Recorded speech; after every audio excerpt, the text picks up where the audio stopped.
Wait, I'm so confused. What? I saw CBS saying how wonderful it was that America invaded Iraq, though. Well, they didn't get the Iraqi people to say that. Those words are going to be hard to come from the mouths of Iraqi people. Just like with every media outlet, there's some good people there, and then there's some times when they got to do what they got to do. You know, the State Department's bidding.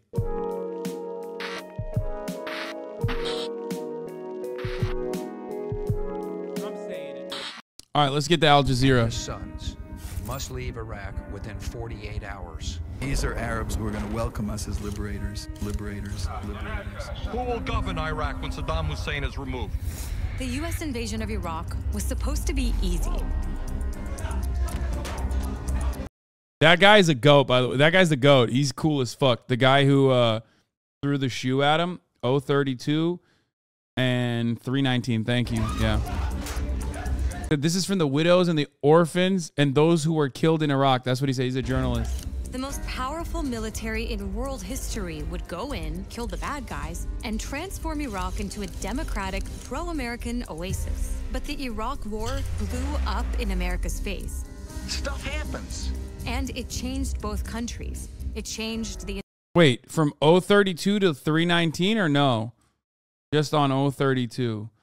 You have to say the shoe dodge was one of the few impressive things Bush ever did. I know. I fucking hate that he's like so nimble. I actually hate that Bush dodged those shoes. It really fucked me up to see a dude so fucking nimble, so quick with it. Like, I hated that. Like, you can't even let people just like experience a crumb of joy by just eating that fucking shoe directly to the face. You know what I mean? You had to also be good. I hate that. It was impressive, which sucked. Exactly. Just so fucking annoying. Fuck you. The entire Middle East. In fact, it changed much of our world forever. 1 million Iraqis are dead because you lied. Oh, Mike! Friend of the show, Mike Prisner, also a veteran, yelling at George W. Bush at, I think that same conference where he was like, accidentally went into Iraq, something like that. Mike Prisner of Empire Files, the GOAT. He's great. Should we start? Within weeks of the September 11th attacks, the United States had occupied Afghanistan, where Al-Qaeda was based at the time, and removed the ruling Taliban from power. But very quickly after, the George W. Bush administration began selling another war. It wanted to invade Iraq. There was no link between 9/11 and Iraq, so the Bush administration began manufacturing justifications. Iraq was in league with Al-Qaeda. There are Al-Qaeda in a number of locations in Iraq. Iraqis needed saving from their dictator. Saddam Hussein's violations of human rights. Iraq had Weapons of mass destruction. We don't want the smoking gun to be a mushroom cloud. A focus-tested fucking sentiment to sell the Iraq War, a nation that had nothing to do with 9/11, a nation that had nothing to do with fucking Osama bin Laden, just nothing at all, to be, to the invasion of said nation to be sold to the American public. So good. But those weapons of mass destruction were never found. Millions of people knew invading Iraq was wrong. Did you watch American Sniper?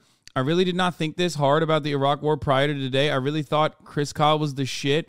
But now, what was the point of all that? My friend, you were lied to.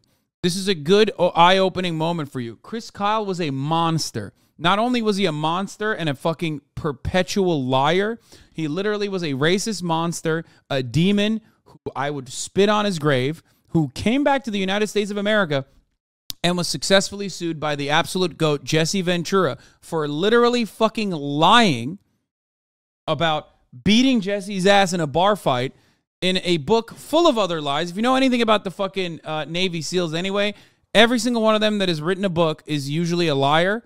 They love lying. It's like their favorite thing. Navy SEALs love dropping Black Hawk helicopters, and they love fucking lying, like grossly lying and exaggerating about the things that they did.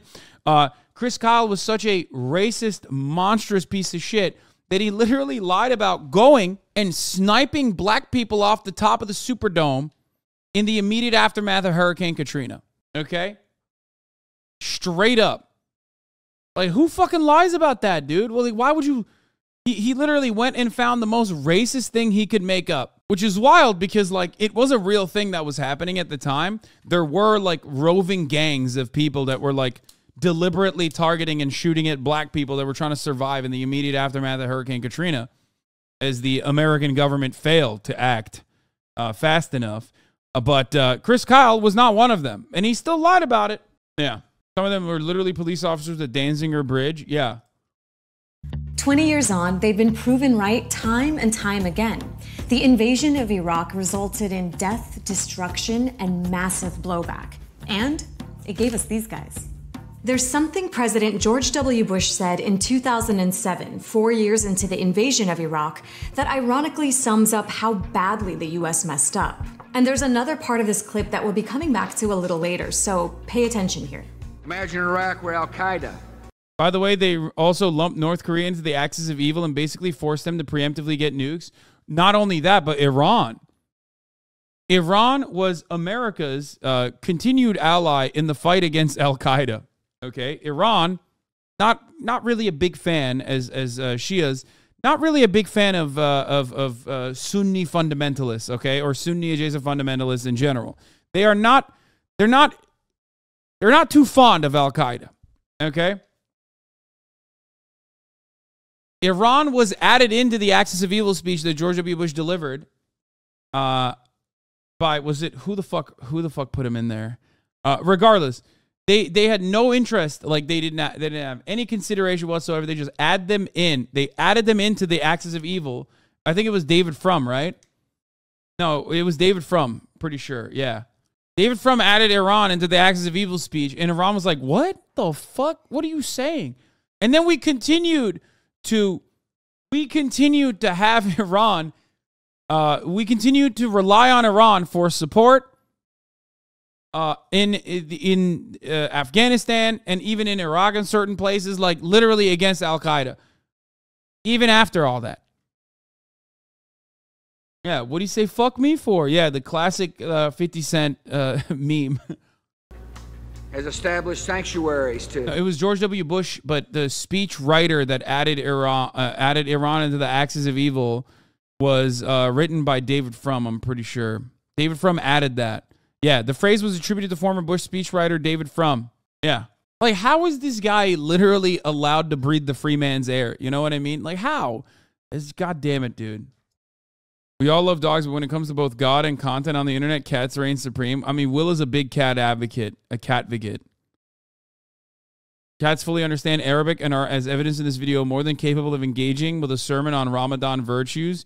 Humans, on the other hand, still copy from Google Translate. Will is a major advocate for cats.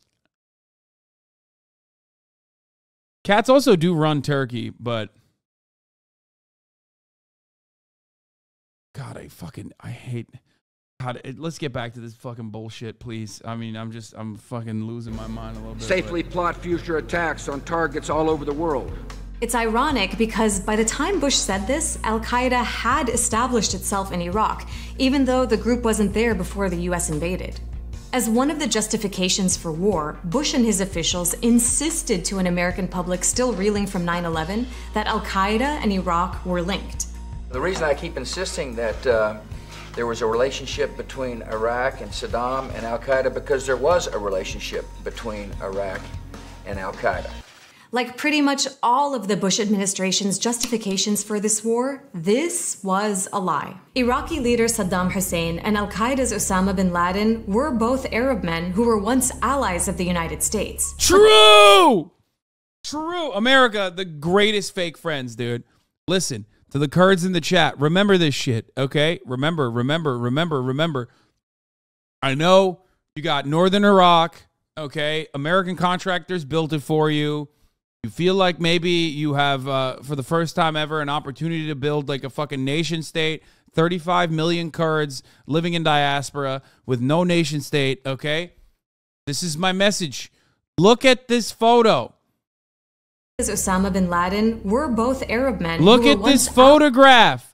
That's Donald Rumsfeld, dude, who played a role in fucking murdering this guy later. Do you understand? Anti-Soviet warrior puts his army on the road to peace. Ukrainians, Think about this.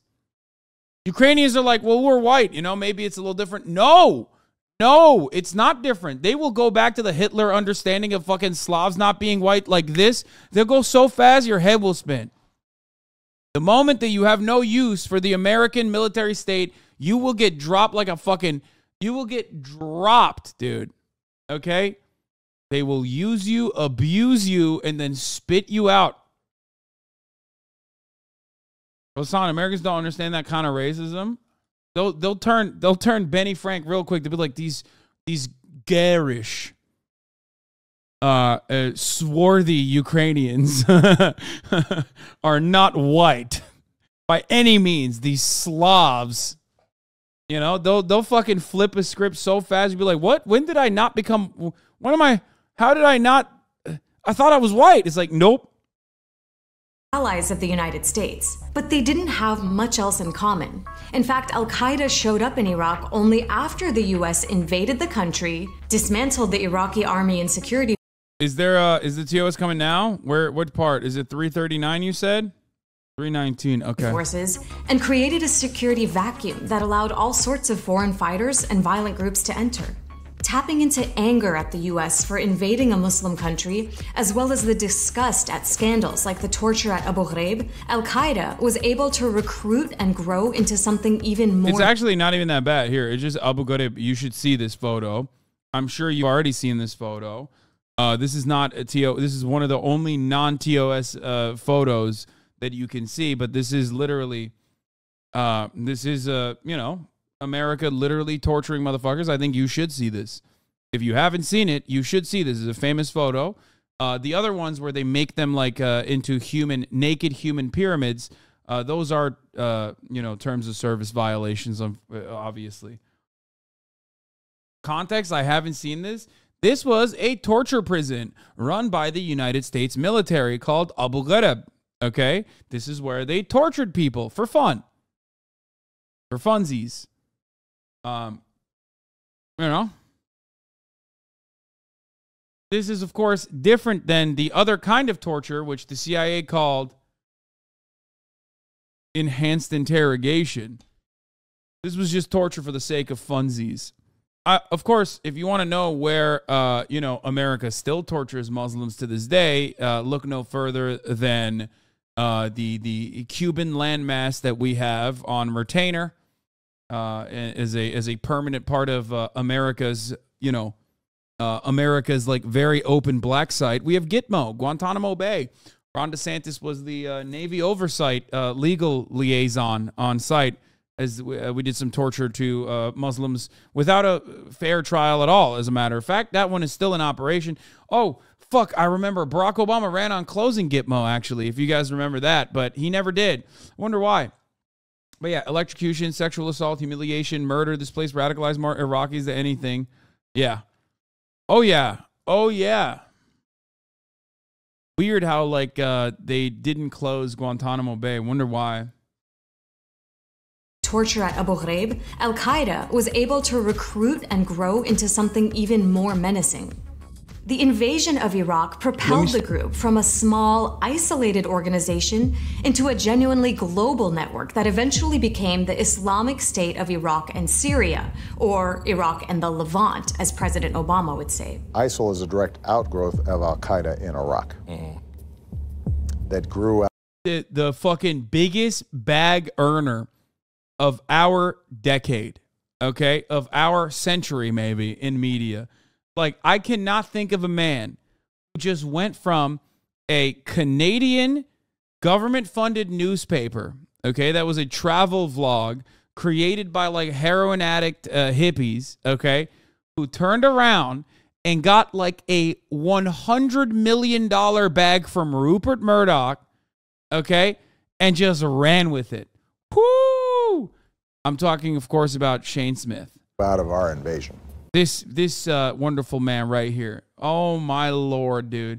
He literally fucking went in, pumped that shit up, was like, oh, yeah, we love giving you fucking opiates at, like, our parties. Do you want to fucking raise? Nah, don't worry about that. Suck my dick. Fucking, and he peaced out, dude. He pieced out. Sex, drug, and rock and roll coffee table book 20 years ago. Anyway, yeah, he fucking sold it to Rupert Murdoch. Used to be homies with Gavin McInnes, by the way. Yeah, no, Gavin McInnes is one of the co-founders alongside Shane Smith. He was just forced out before Vice's heel turn and just awesome shit that they do now. Like what the Saudis are doing in Yemen is not all that bad. They still have great journalists, obviously. Listen, I have friends that worked there back in the day, and there are still people that work there that are great. I'm just saying, just like with every media outlet, there's some good people there, and then there's sometimes when they got to do what they got to do, the State Department's bidding. Which is an example of unintended consequences. Those unintended consequences included al-Qaeda sparking a sectarian civil war in Iraq by bombing some of the holiest sites in Shia Islam. They included hundreds of suicide and car bombings that killed thousands of Iraqis, and they included ISIS at one point controlling not just 40% of Iraq, but about a third of neighboring Syria as well. During the mid-2010s, the group was constantly in the headlines as it killed thousands and thousands of people, not just in Iraq and Syria, but also in Yemen, Saudi Arabia, Turkey, Kuwait, Bangladesh, Egypt, Libya, Tunisia, France, Turkey, Belgium, Indonesia, Russia, Afghanistan, Pakistan, Jordan, Germany, Somalia, the UK, Iran, the Philippines, Spain, Algeria, the United States, Nigeria, Sri Lanka. ISIS is no longer as powerful as it was, but it took years of a major US-led military operation that cost thousands more civilian lives, all to solve a problem created by the US occupying Iraq in the first place. Okay, remember that George W. Bush quote from a few minutes ago? This time, I'm going to play the first part of that soundbite as well. For all those who ask whether the fight in Iraq is worth it, imagine an Iraq where militia groups backed by Iran control large parts of the country. This is going to be a bit of a running theme here because, again, the US ended up causing the exact things it said it was invading Iraq to prevent. One of its goals in invading Iraq was to make the entire region friendlier to American interests. Never forget that ISIS was forced out of, where was it? Was it when ISIS was forced out of its remaining enclave in Iraq? There was a very interesting thing. Was it Mosul? Yeah. There was a very interesting thing that happened that a lot of people, for some weird reason, never really talk about. And that was American-backed British troops and British mercenaries and British trucks allowing the ISIS militants to escape Mosul. Just don't know how that happened. Don't know what that means. I mean, even when you talk about Turkey's involvement with ISIS, for example, running schemes for, like oil and gas substitutes for gold bullions and money and weapons, that was done under America's watchful eye, for example. That wasn't in, you're right. It's not in Mosul. It was Raqqa, Syria. I'm so wrong. I apologize. That was in Raqqa. You're right. You're right. I was thinking of Syria, not Mosul. I was thinking of Raqqa. You are absolutely correct. No, not a rare chat W. I rely on chat heavily. Anyway, listen, I can't remember every little thing that America has done, okay? We've done a lot of fucked up shit. Sometimes I'm going to say it wrong, okay? Sometimes I'm going to mix up my Muslim nations that America has interfered in the affairs of. It's hard. Oh, you hate America? Name all their war crimes? Impossible. Don't have enough time to do so. Even you sometimes tell the truth. I'm going to be as charitable as possible to you and be as nice as possible to you. And I'm going to say this much. If you consider what I'm saying to be truthful now, you should probably tune in a little bit more frequently. You might hear something, you might hear a lot of statements that resemble exactly what you're hearing from me. And maybe not what you've heard from, I don't know, Discord servers that you engage in where they, cut, pick and choose, clip chimp and try to showcase me in this least favorable way possible. Made and followed yesterday. Yeah. Instead, the war helped strengthen its biggest adversary there. Iran and the United States don't seem to ever agree on much, but in 2003, Saddam Hussein was a common enemy. Iranians hated him because in 1980, he had launched a war against them that lasted 8 years and left 500,000 people dead. It was a brutal war. Iraq used poison gas against Iranian soldiers, and the US helped prolong the fighting by sending weapons to both countries, although most of its support went to one side.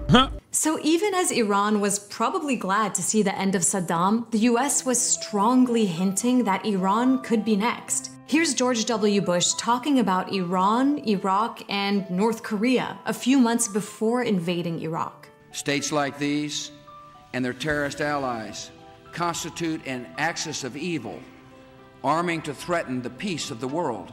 And all nations should know America will do what is necessary to ensure our nation's security. But something else happened. Iran, not the US, ended up benefiting the most from the invasion of Iraq.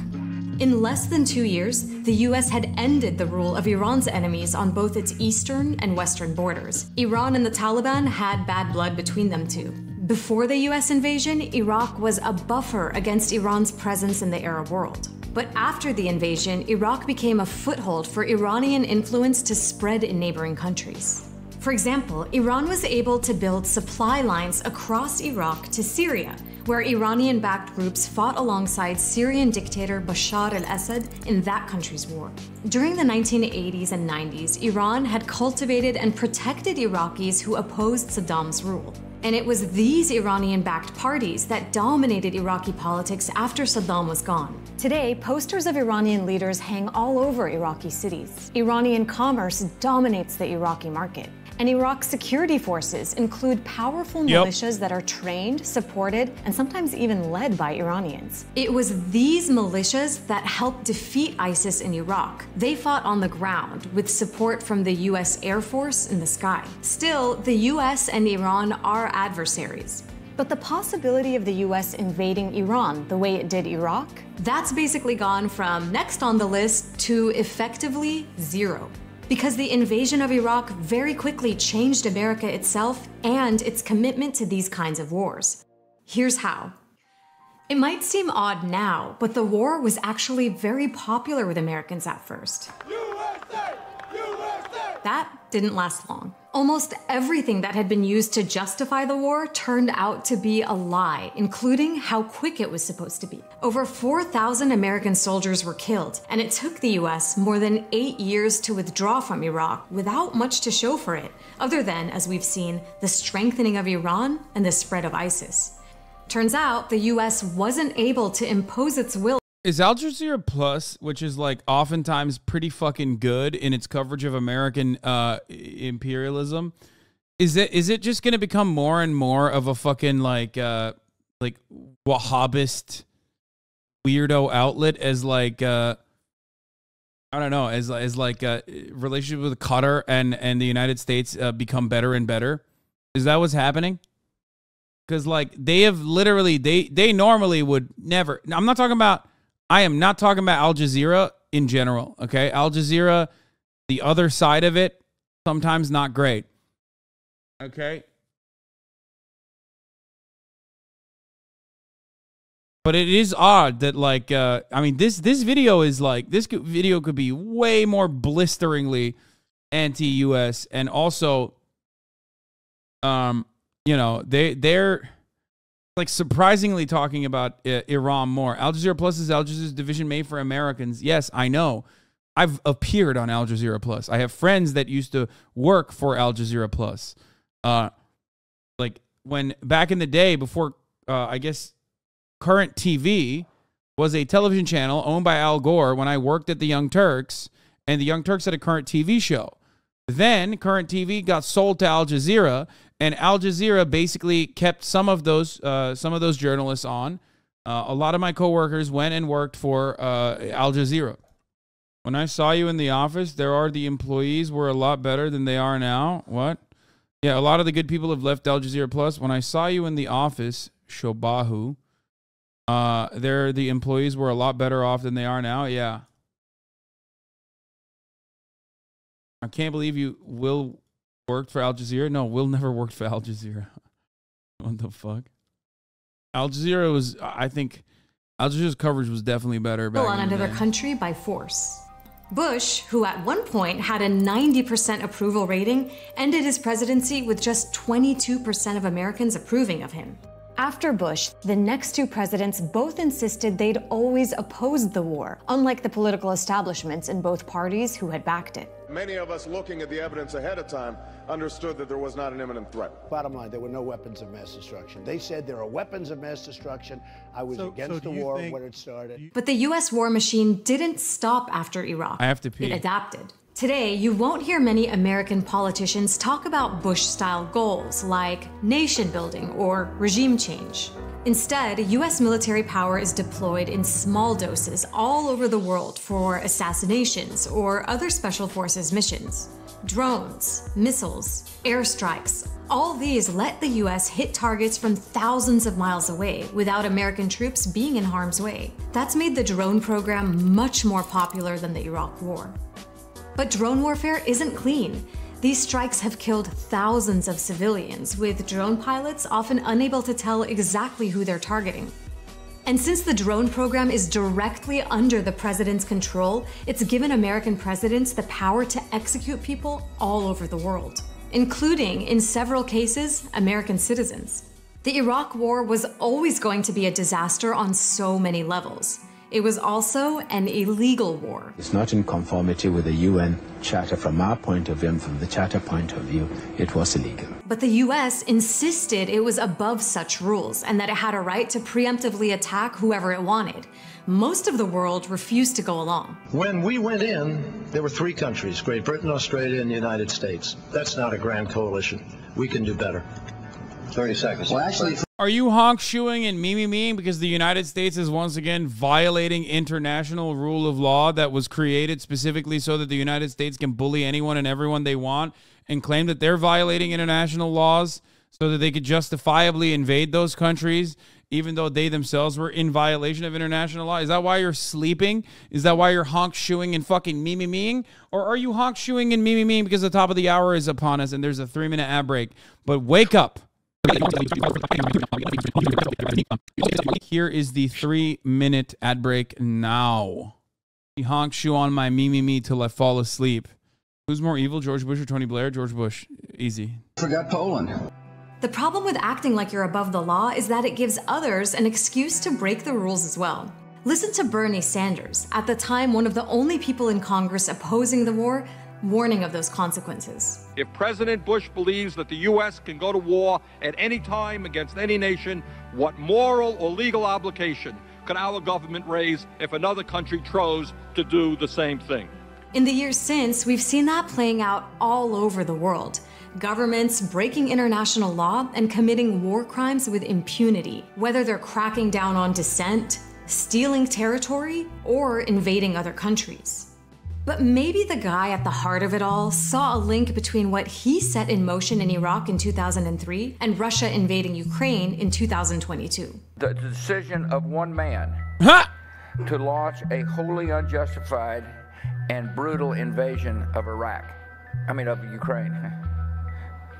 Iraq, too. Anyway. Iraq, too. Anyway. My God. My Lord. What a self-report, dude. What a self-report that is. Conservative estimates say that around 300,000 people were killed because of America's decision to illegally invade Iraq, although the real number is probably much higher. In Iraq today, sectarianism is rife, the economy is weak, poverty is widespread, basic services are sporadic, and the security situation is, in many places, still dangerous. لأن مجرد دخولها كان هو مأساوي يعني وحطمت وقتلت ودخل الإرهاب والمجرمين وغيرها والقاعدة. إنه بالدهورة صارت يعني يا ريت قبل الحرب كان. Wait, that's so weird. Wait, I'm so confused. What I saw CBS saying how fucking wonderful it was that America invaded Iraq, though. Speak American, what the fuck? Yeah, they went. They even. Well, they didn't get the Iraqi people to say that. Those words are going to be hard to come from the mouths of Iraqi people. So they basically interviewed the Iraqi people after. It was the American journalist that said those words, where he said, you know, the liberation took place or whatever. You can still probably find Iraqi people that will say that, though, but regardless. 20 years on, Iraqis are still dealing with the consequences of that invasion every day. But what about the consequences for the government officials who lied to justify the war? Or for the media that repeated so many of those lies instead of investigating them? To find out, you'll want to watch this video. Oh, this is manufacturing consent. This is that is how the United States manufacture consent. Anyway,